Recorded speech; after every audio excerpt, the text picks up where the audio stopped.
Hey guys, a couple weeks ago, a few weeks back, my sister-in-law did a video of how she makes bread and I found it interesting, and there were more differences than how I make bread. And so we thought it would be fun to, for me to make a video also, and then just kind of share the different ways that you can make bread. Bread is actually really forgiving and you don't have to be afraid of making it. It typically takes me 2 hours to make 4 loaves of bread. Anybody who knows me very well knows that Monday is bread baking day at my house. I started making bread because it was cheaper than buying it.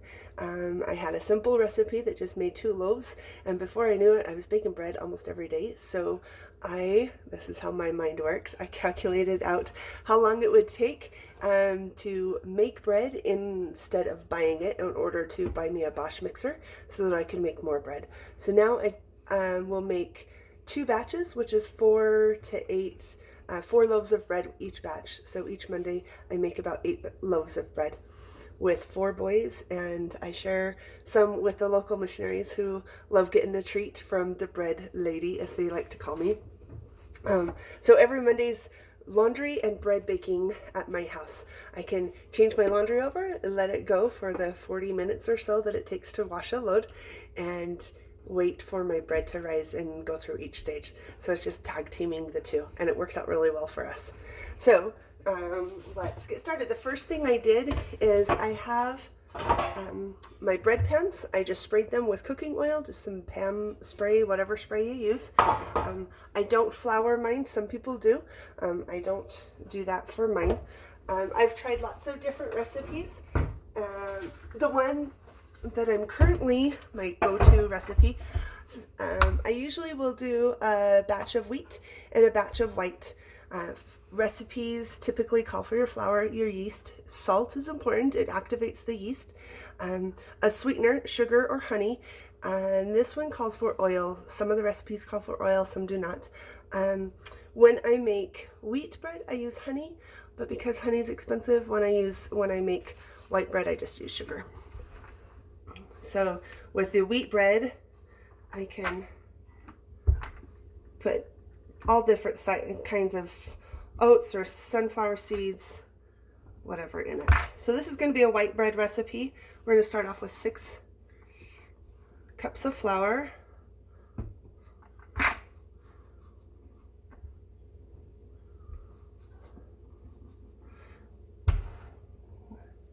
This particular recipe calls for me to mix pretty much all of the ingredients right from the start. Some of them only call for a couple, but we're going to have 1/2 cup of flour or of sugar, 5 teaspoons of salt. I buy yeast in big bulk blocks, and then I split it into, these are just peanut butter jars, and I keep it in my freezer. It will stay longer that way. I just pull it out before I need to use it. So 3 tablespoons of yeast.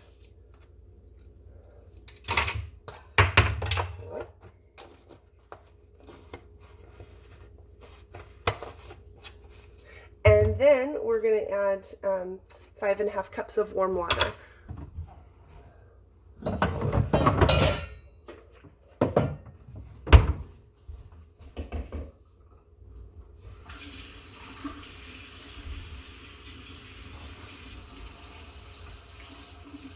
I just use warm to hot. You don't want it too hot. So about the bath water temperature.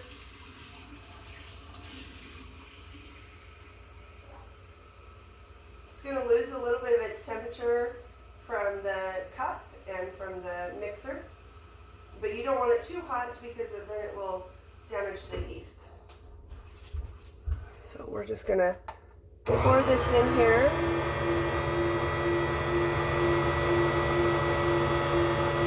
Let that mix up. We also have 1/2 cup of oil. You can use olive oil, canola oil, whatever you have.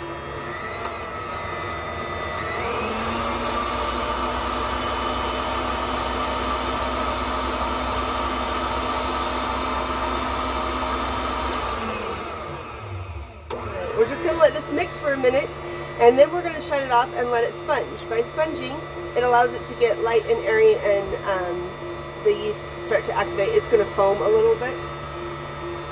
Bubble up, I should say. Alright, so if you can fill in here just to keep the heat in, I'll leave that on there. And we'll give it about 10 minutes, and then I'll show you. Hang tight, we'll be back. Okay, so we've waited and let it rise. It's more bubbly, not really risen. Just gave it a few minutes. In the meantime, this is when you can go change that laundry over. So now, we're going to add 6 more cups. 6 more cups of flour.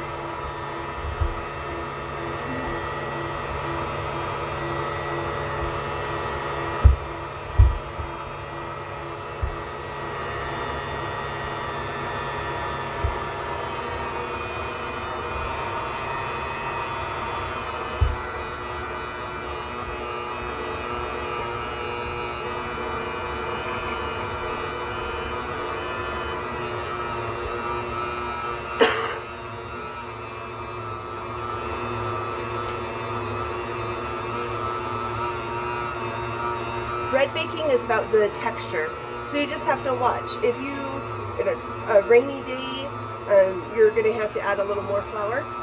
It's dry and windy here today, so we probably won't add as much.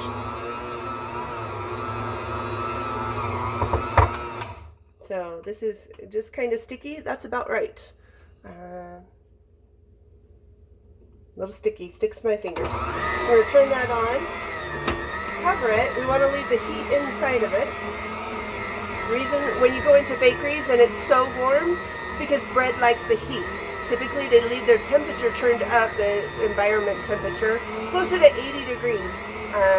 So the bread will rise and do better. It's not because the ovens are so hot, although that adds to it. So, and let this knead and mix up really good for about 10 minutes, and then we're going to leave it just to rise in the bowl. It'll rise, and usually it only takes about 20 minutes for this first rise. It rises, and if I'm not paying attention, more often than not, it'll pop the lid off of my machine. I try to pay attention. We let it rise, and then when that's done, we'll beat it down and we'll put it in the bread pans. The second rise, I always do in my oven. So right now I have my oven turned on, 200, just 200, like 175 to 200. You just want that warmth again. So anytime you're rising bread, if you have something warm, and you have to control the airflow. So whenever the blaze come and go and open a door or open a window, it always messes up my bread. So if you put it in the oven, once it's in the oven, we're going to leave it there, and then I don't have to worry about that. It's a nice warm environment. You can even add a bowl of water and humidify the air in there a little bit while you're heating your oven up, doing the preheat.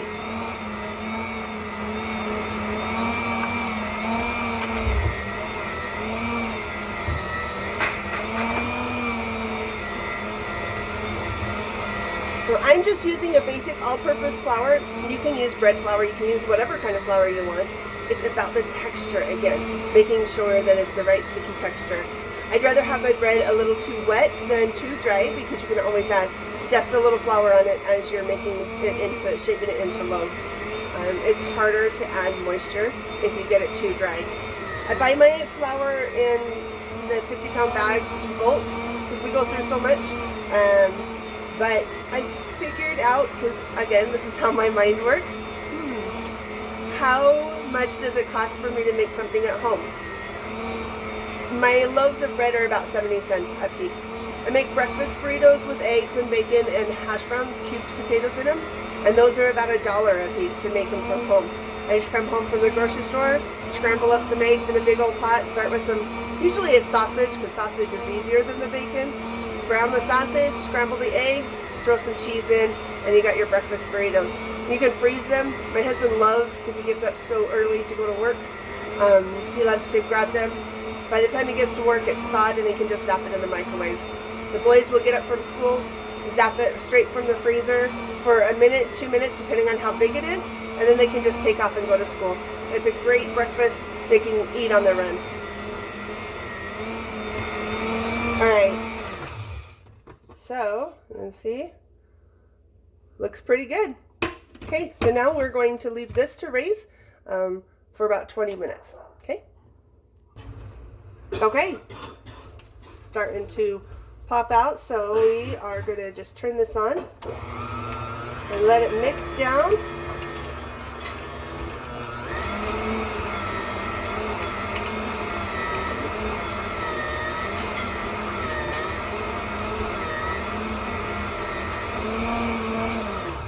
Okay, now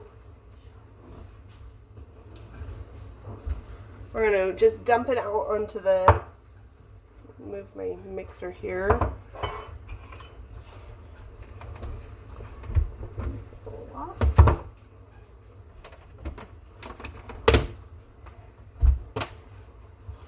Some people will put flour down.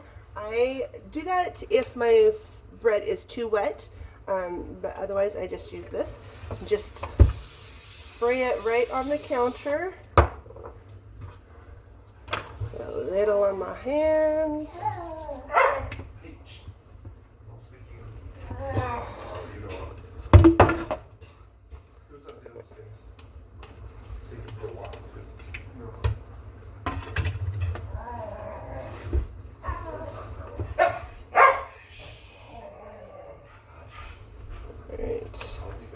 We'll get all this dumped out here, and then we're going to form our loaves.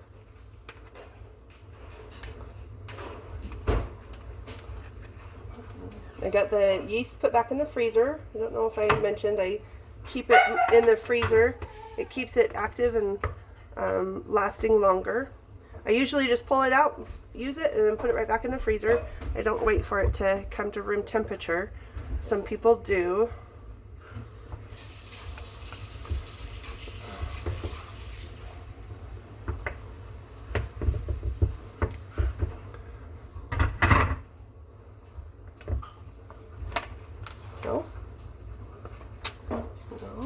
Dump this all out.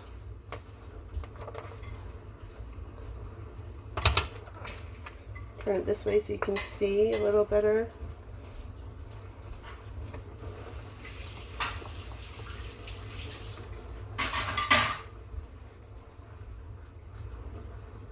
Plop.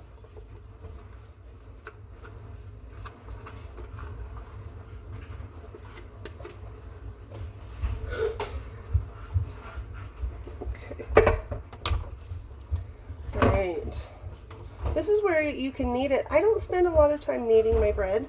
Once I've punched it down using the mixer, I'm going to just make it nice and even.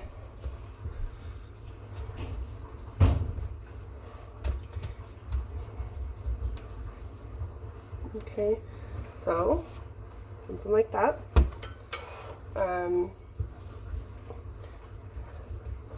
Then I don't have a bread divider, bread knife cutter, so I just kind of squeeze it with my fingers and just kind of make it even amounts. One time I used my scale and weighed them to see if they were even. I realized my eyeballing was pretty close, so I didn't worry about it. Alright, so then I'm going to make it into loaves. I like to kind of make a rectangle. You can roll it out. I don't roll mine out. I just use my hands and slap it a few times to work the bubbles out of it. There's lots of different ways that you can shape your loaves, but this is what works for me. And then I just roll it, pinch it together, and tuck it. Okay. You have a nice loaf. And I'm going to put it in my pan. And then we'll do that for each one.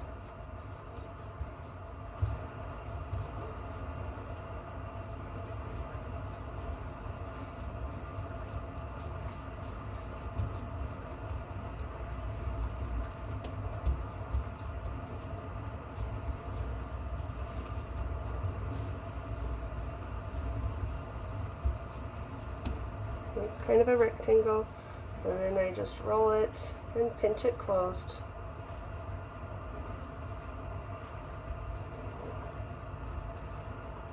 Okay.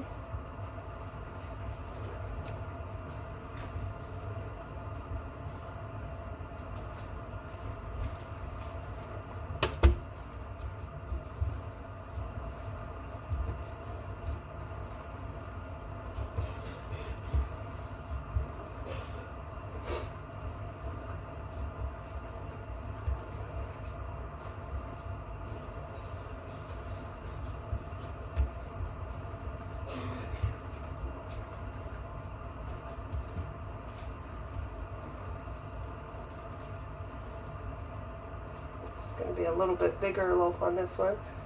If you wanted to, you could break this up and make buns or dinner rolls.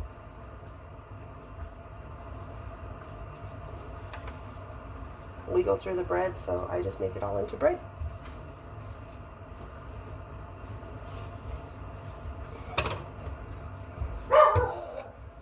On those winter nights when I'm not feeling really good, I love a little slice of toast with some butter and jam, or just buttered toast with hot chocolate. That's my go-to comfort food.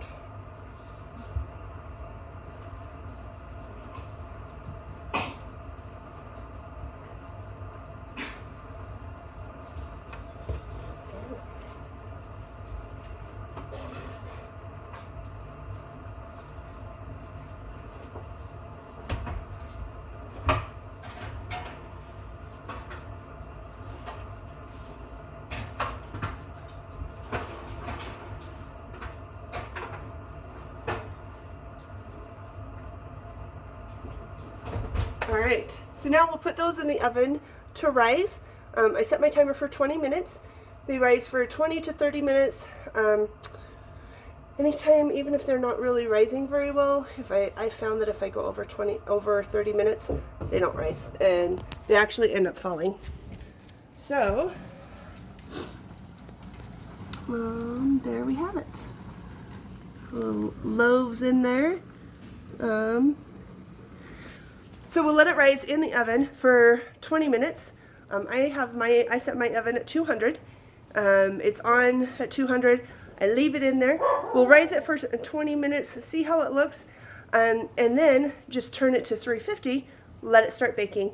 It'll rise for a few more minutes after, as the oven's heating up from 200 to 350, but then it starts to bake. I don't have to worry about it falling. Once it's in the oven, it stays there. So we'll come back in just a minute. Okay, you can see the bread is just coming to the top of the loaves, or of the loaf pans. So we will turn the oven to bake at 350 and set the timer for 25 minutes. It cooks for 20 to 30 minutes. I find about 25 to be good. I like it a little softer rather than crispy. Then I'll just leave it in there. In 30 minutes, the bread will be done. In the meantime, I've been able to clean up what we had going on here. I like my counters clean, so I clean as I go. If you're doing laundry, you can change the laundry over. So it takes me about 2 hours to do each batch of bread, but a lot of it is just waiting. Not a lot of mixing, not a lot of hands-on time. I wait for it to sponge those first 10 minutes, wait 20 minutes for it to rise the first time, second 20 minutes rise, and then the cooking. So about 2 hours, most of which I'm just watching it. But I have to be at home, which is why I just developed a routine of baking my bread on Mondays while I'm watching my laundry. That's it. We'll be back for some bread here shortly. Okay, time to take it out.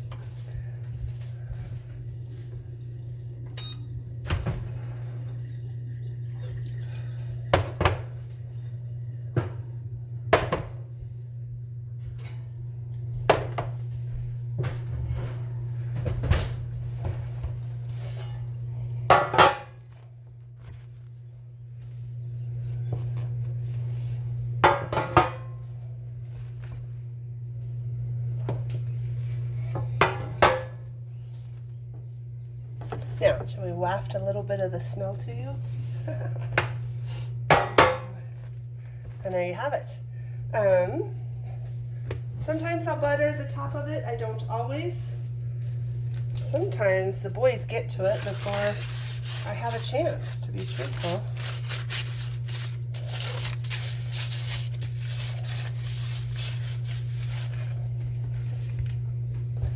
I'm ready to eat that bread.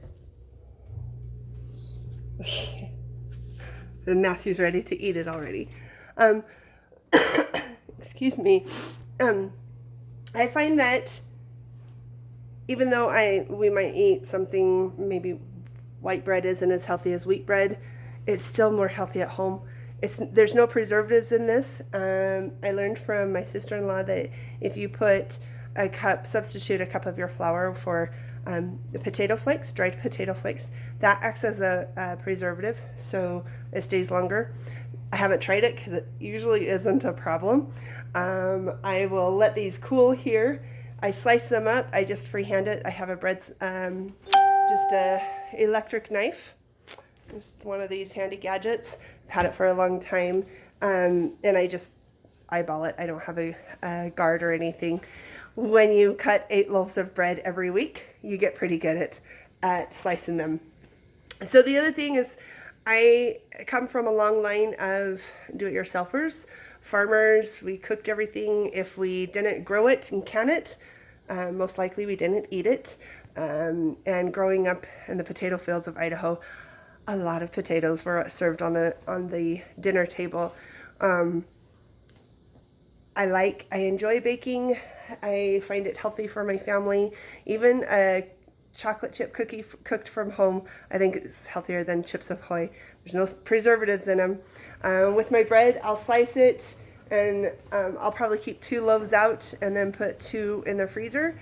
And then usually just pull it out the night before when I see that it's running low. That way we're able to have it still good and fresh at the end of the week. Usually if I don't do that, if I just leave it in the cupboard or on the shelf, by Saturday, we have to watch for some moldy, yucky spots, Saturday or Sunday. So it usually lasts a week. That's if the boys haven't eaten it all. This sandwich recipe, or this bread recipe, is great for sandwiches, and that's why I switched to this one. It's a little firmer, I guess, firmer texture, so it doesn't flake as much as you make a sandwich, and the boys love that. They also devoured it in French toast this morning. So if you have questions, let me know. I will link the recipe. It was from Mel's Kitchen Cafe, the best sandwich bread recipe. And I will link that to this. Enjoy your day. Bye.